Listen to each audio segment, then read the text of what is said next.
Okay, question number 4 then. So these were these sort of hidden quadratic equations. So 4a,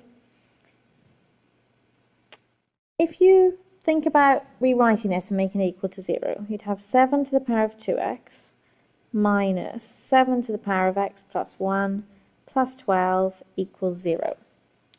Now, what you had to spot was, if these two powers, or your indices, are added, you add indices whenever you multiply, don't you? So that's the same as 7 to the x times by 7 to the 1 plus 12 equals 0.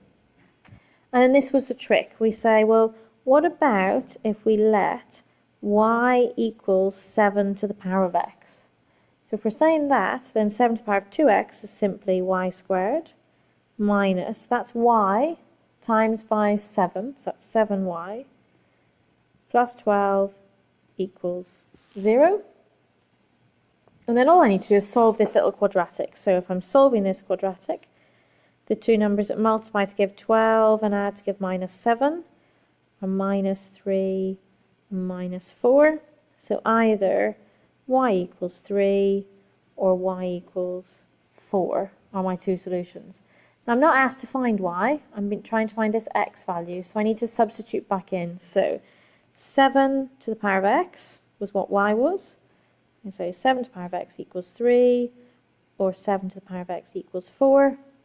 And then to solve these, I just need to use my logs. So I can rewrite that as log the base 7 of 3 equals x, or log to the base 7, 4 equals x.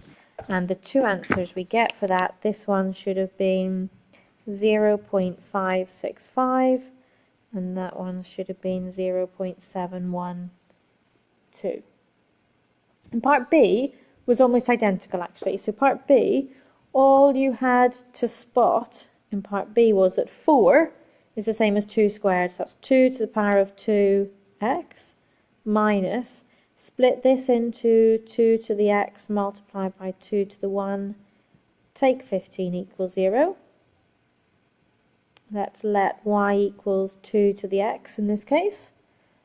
And this becomes y squared minus, that's a y times 2, 2y, take 15 is 0.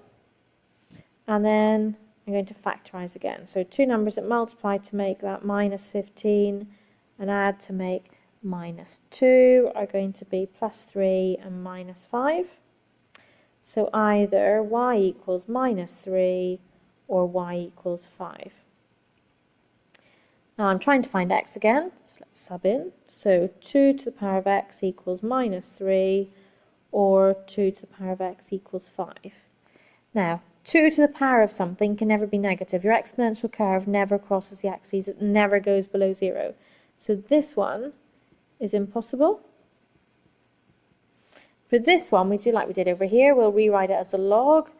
So log base 2 of 5 equals x.